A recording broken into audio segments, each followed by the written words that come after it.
ऐसे मत करो, माओ को बच्चों से अलग मत करो, रिश्ते मत टुटवाओ। माँ कैसे रहेगी अपने बच्चे के बिना? उसका 1 साल का बच्चा बुखार में तड़प रहा है। बेटा आप मम्मी का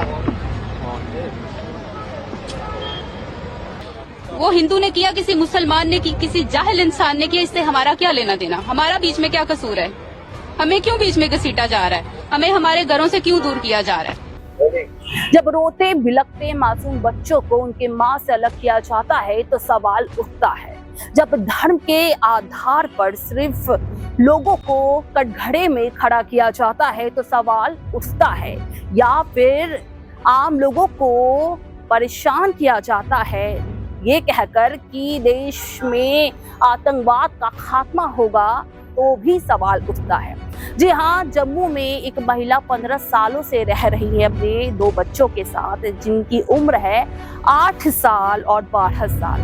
उन्हें अपने बच्चों और पति को छोड़कर वापस पाकिस्तान सिर्फ इसलिए लौटना पड़ रहा है क्योंकि सरकार ने अल्टीमेटम दिया था कि जिनके पास भारतीय पासपोर्ट नहीं है उन्हें 48 घंटे के अंदर वापस अपने देश पाकिस्तान लौटना पड़ेगा।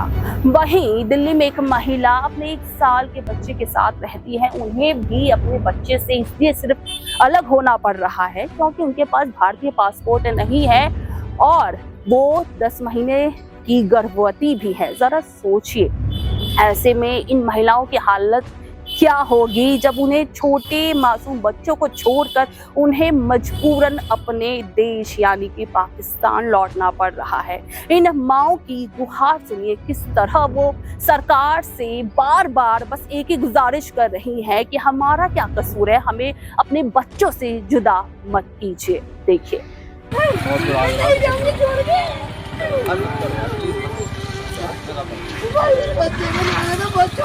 तो यार मैं तुम्हें बता तो रही हूँ, मजबूरी समझो यार। हम इसको लेके आ जाऊंगा, मैं 10, 12, 15 दिन में आ जाऊंगा। मैं अपनी भाभी को छोड़ने आई थी और जो मेरा भतीजा है, मेरे भाई का बेटा, वो 1 साल का है, इंडियन पासपोर्ट कैरी करता है। उसकी वीजा है, हमने पाकिस्तान एम्बेसी से उसकी वीजा ली हुई है, लेकिन यहाँ पर आने के बाद वो ये कह रहे हैं कि बच्चे को यहीं छोड़ दो और माँ को भेज दो। तो ये तो पॉसिबल नहीं है। तो आप लोगों से यही अपील है कि प्लीज आप सरकार से बोलें कि इस तरह से मत करें। मेरा नाम सबा किरण है। कहाँ की रहने वाली आप? सर मैं पाकिस्तान की रहने वाली हूँ। अब यहाँ शादी हुई थी? मेरी 2010 में शादी हुई थी। मैं 15 साल से यहाँ पे रह रही हूँ, उस्ताद मोहल्ला जम्मू में। आपको क्या कहते वहाँ पे? हमें ये कह के भेजा जा रहा है कि आप इंडिया छोड़ दें। हमें हमारा कसूर ये बताया जा रहा है कि हम पाकिस्तानी हैं। हमें कह रहे हैं कि अपना घर छोड़ के जाइए। हमें इंडिया से नहीं निकाले, हमारे घरों से निकाल रहे हैं। मेरे 2 बच्चे हैं, एक 8 साल का है, एक मेरा बच्चा 12 साल का है। मेरे बच्चों की इस टाइम पढ़ाई चल रही है। मैं अपने बच्चों का फ्यूचर बर्बाद करके जा रही हूँ यहाँ से। गवर्नमेंट हमारे बारे में क्यों नहीं सोच रही?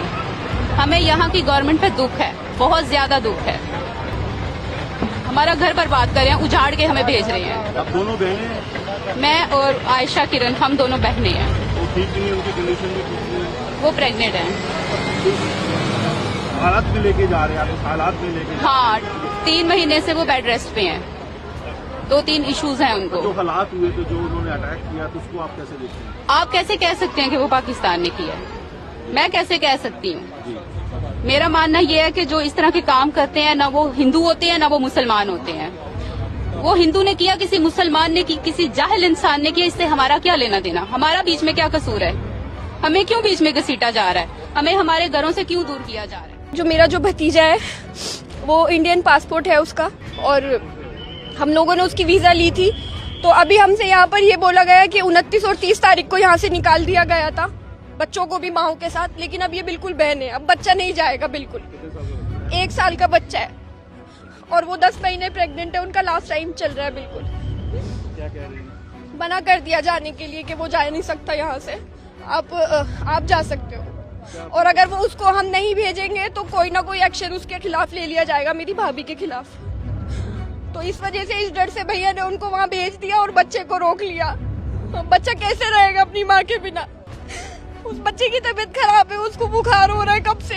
सर मेरी आप लोगों से यही अपील है कि प्लीज प्लीज आप लोग इस तरह से माओ को बच्चों से अलग मत करो। यहाँ बहुत सारी लेडीज है जो जिनके बच्चे वहाँ आए या वो खुद यहाँ आए, उनके बच्चे यहाँ फंस गए।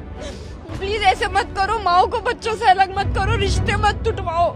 उस चीज का अफसोस हम सबको है। हम लोग कहते हैं हाँ ठीक है, जो हुआ वो बहुत गलत हुआ, लेकिन वहाँ पर जो हुआ उस सब की सजा आम पब्लिक क्यों भुगत रही है? और मैं मानती हूँ वहाँ पर 28 लोगों को मारा गया, लेकिन इस तरीके से जीते जी भी तो ये लोग भी तो मर रहे हैं। आप खुद सोचो, वो बच्चे, माँ कैसे रहेगी अपने बच्चे के बिना? उसका 1 साल का बच्चा बुखार में तड़प रहा है। भाई उन लोगों को फांसी पे लटका दो, ढूंढो उन्हें, चुन चुन कर मारो। मैं कह रही हूँ हमारी भला से कुछ भी करो उनके साथ, आप उनको जैसे मर्जी सख्त से सख्त कड़ी सजा दो, लेकिन ये मत करो प्लीज, माओ को बच्चों से अलग मत करो। कैसे रहेंगे छोटे छोटे बच्चे अपनी माँ के बिना? तो आपने सुनी माँ की पुकार, किस तरह से सरकार से उन्हें बार बार बस एक ही गुजारिश की कि उन्हें अपने बच्चों से अलग ना किया जाए। तो सवाल बस यही है, क्या मासूम बच्चों को उनकी माओ से जुदा करने पर देश से आतंकवाद का खात्मा हो जाएगा, या फिर सिर्फ मासूमों पर ही कार्रवाई होगी? या फिर सवाल ये भी है कि ये सही है या गलत है? ये नहीं है, सवाल ये है क्या हम इंसाफ की राह पर चल रहे हैं? क्योंकि एक चेहरे को ही टारगेट किया जा रहा है और आतंकवाद के नाम पर गंदी राजनीति खेली जा रही है। और सवाल ये भी है कि क्या जिन्हें 48 घंटे का अल्टीमेटम दिया था अपने देश वापस लौटने के लिए, अगर इसके बजाय 48 घंटे के अंदर सेना को दिया जाता ऑर्डर कि वो आतंकवादियों को अपनी गिरफ्त में ले, तो शायद पहलगाम हमले में मारे गए उन शहीदों को इंसाफ मिल ही जाता। सवाल ये भी है कि देश की सुरक्षा तो हमारी प्राथमिकता है, लेकिन इंसानियत उतना ही जरूरी है। नहीं तो वो दिन दूर नहीं जब सिर्फ देश यानी कि सरहद के पार ही सिर्फ आतंक नहीं पनपेगा, बल्कि देश के सिस्टम के अंदर भी आतंकवाद तेजी से पनपना शुरू हो जाएगा।